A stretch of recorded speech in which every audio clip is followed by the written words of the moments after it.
Hi friends, जय जगन्नाथ। मो channel को आपण मानक बहुत बहुत स्वागत। आपण मैंने केमती अच्छा मु आशा करुँची आपण मैंने भलरे थे।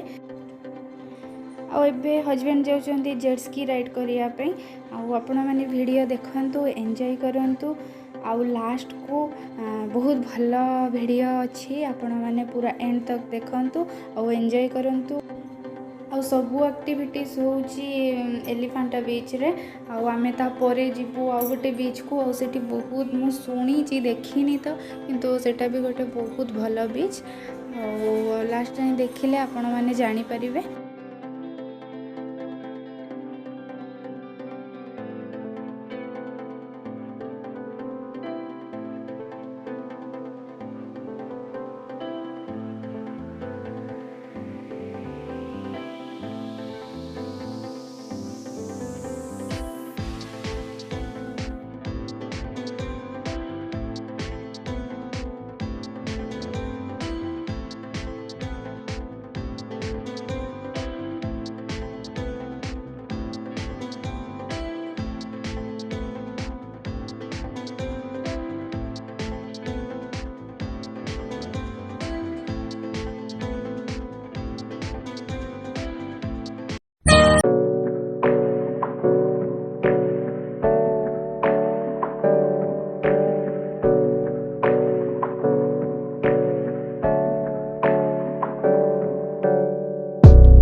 मो चैनल जदि आपण मैंने नुआ अच्छा ताले चैनल को सब्सक्राइब करूँ, लाइक करूँ आउ कमेंट रे कहतु मो वीडियो केमती लगुच आपण मानक।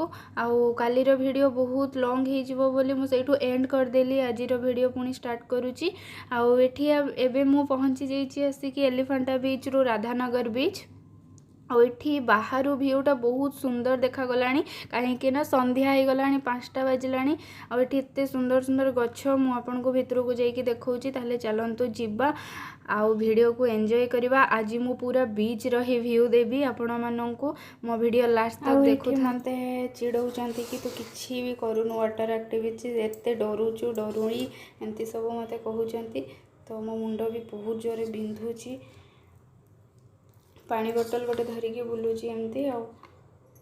आठी गोटे सागरिका एम्पोरियम रो गोटे अच्छी जोठी की सबू जिनस मिलूची शामुका शंख ये सब जिनस मिलूची। तो मु एठू आसिला परे जाइकिना सेठी की जीवी। चलंतु एबे बीच देखिबा।